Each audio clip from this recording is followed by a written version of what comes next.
Hello everyone, it's Cynthia, your host. Welcome back to today's show. Well, I've got some cruise news for you. Let's talk about Carnival Cruise Lines' brand new private island, Celebration Key, and its 5 portals of fun. We're also going to talk about a warning for cruisers. Right now, 2 very popular tropical ports have issued an extreme warning for cruise passengers. Switching back over to Carnival, we're talking about new advancements that will certainly make debarkation so much easier. Finally, are you a fan of ComicCon? Well, if you're a fan of ComicCon and love cruising, you're gonna really love this story. Here's some cruise news. Let's swan dive right into it.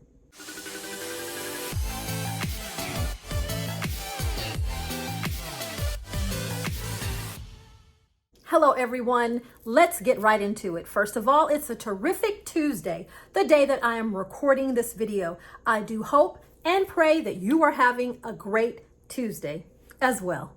All right, here we go. First and foremost, let's talk about Carnival's brand new, first of its kind, private island destination. It's located in Grand Bahama and it will be called Celebration Key. Carnival is really going for the gusto. They're going all out to make this beautiful island something special. Well, let's talk about it. It has been stated that this island will be the largest freshwater lagoon. It has white sand beaches and a very exclusive adults only private club.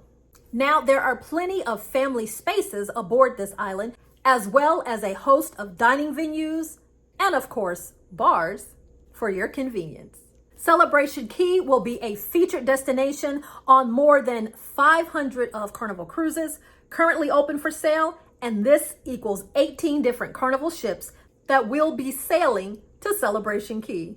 So as I've mentioned, this island has been put together using a 5-portal system. Here's how it's set up. The first portal is, of course, the welcome portal. Here, you will be welcomed in and greeted with information to help you understand what's available on the island, what kind of fun there is, and also, of course, at this destination, you will be able to enjoy live music and what is said to be larger-than-life sandcastles. For you 18 and over crew out there looking for a space that's free of the kiddos, don't worry, there is an adults-only portal. This area has a freshwater lagoon. It also has a large swim-up bar. There's also a DJ playing tunes at the beach. And if you're looking for a cabana, don't worry, they've got you covered. You better believe that you can rent a cabana, including villas with slides going directly into the lagoon, as well as floating cabanas. Here in this area, they will have a full-service restaurant offering delectable local Bahamian cuisine. Well, let's keep going into the other portals to see what they have to offer. Of course, if you have an adults-only portal, you need a kid area, so there's a family-friendly portal. This area is good for kids and kids of all ages. Here, you can swim in the freshwater lagoon, as well as splash in a splash pad, and there are shallow pools and also 2 racing water slides.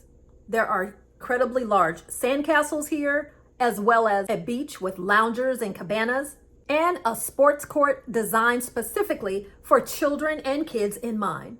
So the kids should be able to have as much fun as they want, while the adults can have fun too and lounge in this area. Now, this island would not be complete without having a private area. We're talking about the private club portal. This is definitely a premium experience. That's just a fancy way of saying it's going to cost you more money. It says here it's an area if you're seeking relaxation and luxury. This is an adults only area, including an infinity pool and lots of palm trees swaying in the breeze. You will find, of course, an elevated dining experience and very private and premier access to your portion of the beach. Included in these 5 portals is the retail portal, because retail therapy is a way to relax too, right? In the retail portal, this will showcase Bahamian culture. So there will be featured items such as murals painted by local artists and also authentic artisan goods and local duty-free stores. And there will be Bahamian flavors and specialty foods unique to the island available. And to round it out, there is an events pavilion. Just think about having some kind of spectacular get-together on a fabulous private island. The events pavilion is an area where you can host weddings, you can renew your vows, birthday celebrations, anything that you want to celebrate in paradise. Well, there's a pavilion area here just for you. All right, I'm interested to know, what do you think about Celebration Key?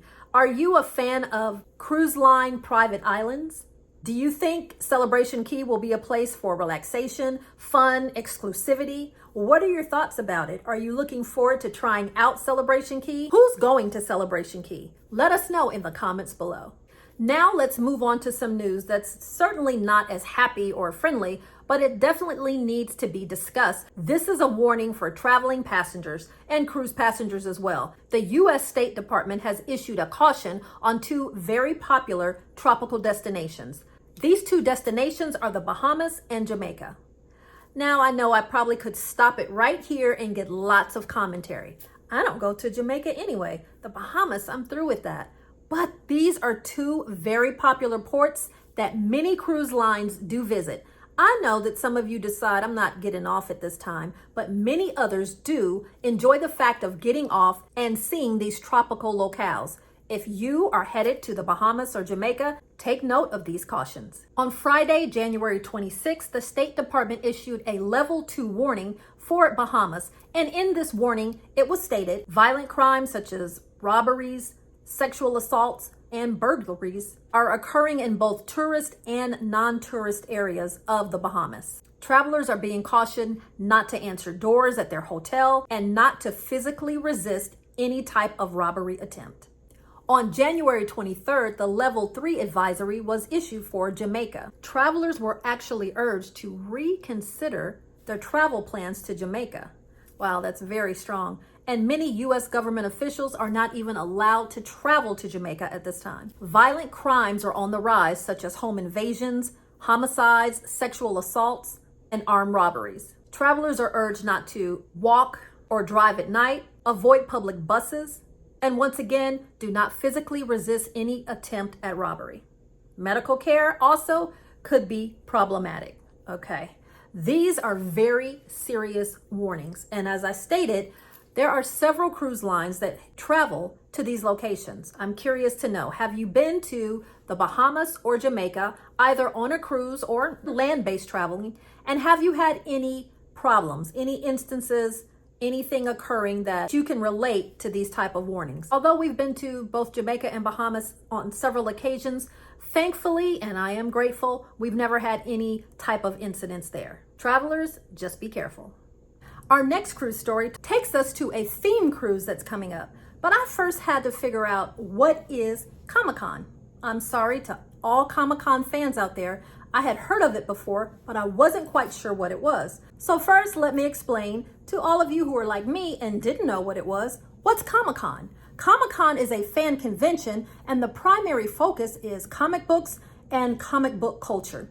Fans can gather to meet other creators, other experts, and of course, each other. These are usually multi-day events hosted at either convention centers or hotels with lots of activities and panel discussions. So now we know what ComicCon is, let's talk about the ComicCon themed cruise. ComicCon the Cruise will set sail in 2025. And this is the first time that the ComicCon convention is taking itself to the high seas. They finally got the memo.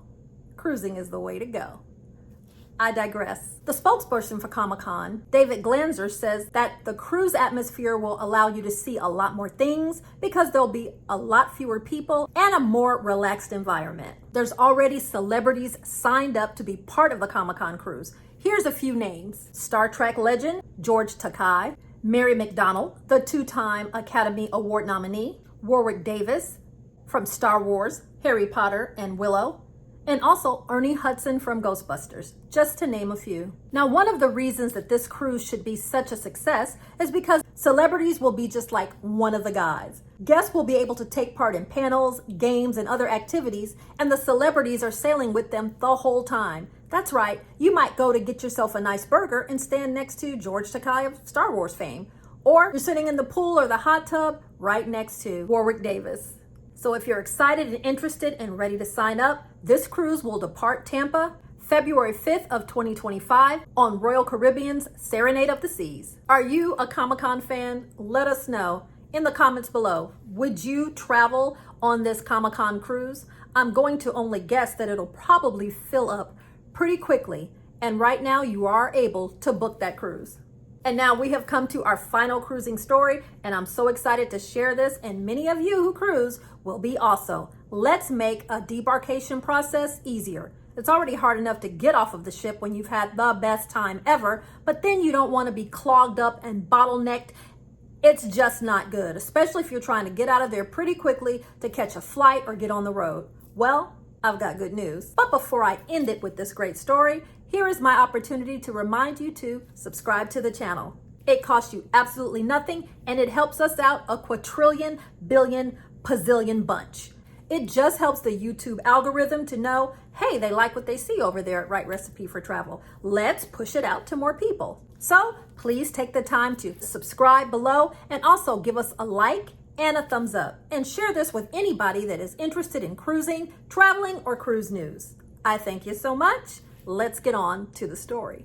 This enhanced process for debarkation is taking place on Carnival cruise ships right now. What they are doing is on the Hub app, instead of you picking up zone tags for your luggage on the last day before debarkation, now you can go to the app, pick a time for your departure, and list the number of bags that will be placed outside of your stateroom. Then the tags will be directly delivered to you. If you're one of the guests who'd like to carry your own luggage off of the ship, right there on the Carnival Hub app, you are able to choose a time by selecting a time on a list of groups that would be suitable for you. This should be able to save so much time and bottleneck. Where are the tags? Are there any more tags? I need to get the tag. This should be able to save us so much time, and then just bring it to us. And then you can pick the time frames that you're ready to go. It seems like it would really be a helpful enhancement. This new feature is available on the Carnival Conquest, Carnival Elation, Carnival Sunrise, Carnival Dream, and Carnival Mardi Gras. And the rest of the fleet is planning to have this installed by February, so right around the corner. What do you think about this? Do you think this will make it a little bit easier for that debarkation process?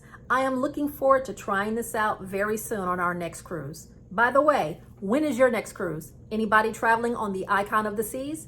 If you want information about that Icon of the Seas, please remember that Right Recipe, we do daily, usually 5 days a week, cruise news shorts. Check it out on the channel. Thanks so much for joining us, everyone, and we'll catch you at the next adventure.